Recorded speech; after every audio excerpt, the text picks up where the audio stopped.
విత్తన చట్టానికి సంబంధించి ఎట్లాంటి నియమ నిబంధనలు ఉంటాయి సార్? అది చాలా కాలమైంది కదా విత్తన చట్టం వచ్చి, మళ్ళీ ఇప్పుడు కొత్తగా మార్చాలంటే ఎట్లాంటి నియమ నిబంధనలు పాటించాల్సి వస్తుంది? అంటే ఇప్పుడు పెద్దలు కోదండరెడ్డి గారు మాట్లాడినట్టుగా తెలంగాణ రాష్ట్రంలో విత్తనాలకు సంబంధించిన రెండు సమస్యలు. ఒకటి, అన్ని రాష్ట్రాల్లో ఉన్నట్టుగానే విత్తనాలు కొనుగోలు చేసిన రైతు నాణ్యత లేకపోవటం వల్ల, నకిలీ విత్తనాల వల్ల నష్టపోతే నష్టపరిహారం ఇప్పించడానికి ఇప్పుడున్న చట్టంలో ఎట్లాంటి వెసులుబాటు లేదు. 66లో చేసిన చట్టంలో చాలా లోపాలు ఉన్నాయి. దాన్ని సవరించుకొని కొత్త చట్టం చేయాల్సిన అవసరం ఉంది. అటు కేంద్ర ప్రభుత్వం చట్టం చేయటం లేదు కాబట్టి రాష్ట్రం ఒక ముందడుగేసి ఒక చట్టం చేసే ప్రయత్నం చేస్తుంది. రెండోది, తెలంగాణకే ఉన్న ఒక ప్రత్యేక సమస్య ఏంటంటే ఈ రాష్ట్రంలో విత్తనోత్పత్తి చాలా ఎక్కువ జరుగుతుంది.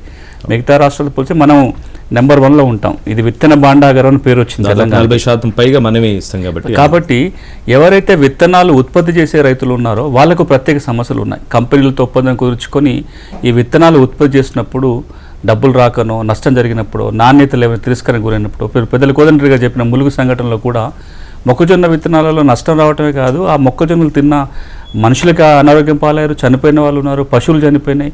ఇట్లా నష్టాలు వచ్చినప్పుడు వాళ్ళని రక్షించడానికి కానీ, నష్టం జరిగినప్పుడు నష్టపరిహారం ఇవ్వడానికి కానీ ఎట్లాంటి మెకానిజం లేదు. కాబట్టి దాన్ని కూడా ఒక ప్రత్యేకంగా ఒక లీగల్ ప్రావిజన్స్ ఉండేలాగా ఆలోచన జరుగుతుంది. ఇప్పుడైతే ముసాయిదా మీద కసరత్తు. ఆ ముసాయిదా చేసేటప్పుడు ఈ రైతుకు నష్టం జరగకుండా కాపాడటం ఎట్లా, నష్టం జరిగినప్పుడు నష్టపరిహారం ఇవ్వడం ఎలా అనే ఒక కీలక అంశాలను దృష్టిలో పెట్టుకొని ముసాయిదా రూపకల్పన జరుగుతుంది. అంటే ఈ చట్టానికి సంబంధించి రూపకల్పనలో భాగంగా అంటే వేరే స్టేట్ ఏదైనా ఆదర్శంగా తీసుకొని చేస్తున్నారు, లేకపోతే వేరే? ఇప్పుడు మనకు రెండింటి కూడా రాష్ట్రాల స్థాయిలో చట్టం లేదు. 1966లో వచ్చింది కేంద్ర చట్టం. కేంద్ర చట్టాన్ని అన్ని రాష్ట్రాలు అవుతున్నాయి. ఈ మధ్య కాలంలో 2 రాష్ట్రాలు ఆ కేంద్ర చట్టానికి సవరణకు ప్రయత్నం చేశాయి. ఒకటి మహారాష్ట్ర, 2 హర్యానా. మహారాష్ట్ర ఇంకా ముసాయిదా స్థాయిలో ఉంది. హర్యానా ఆ విత్తన చట్టంలో శిక్షలను పెంచే ప్రయత్నం చేసింది హర్యానా. ఆ చట్టం కూడా ఇంకా అమలులోకి రాలేదు, ఎందుకంటే రాష్ట్రపతి ఆమోద ముద్ర ఇంకా పడలేదు, కేంద్రం ఆమోదించడం కనిపించటం లేదు.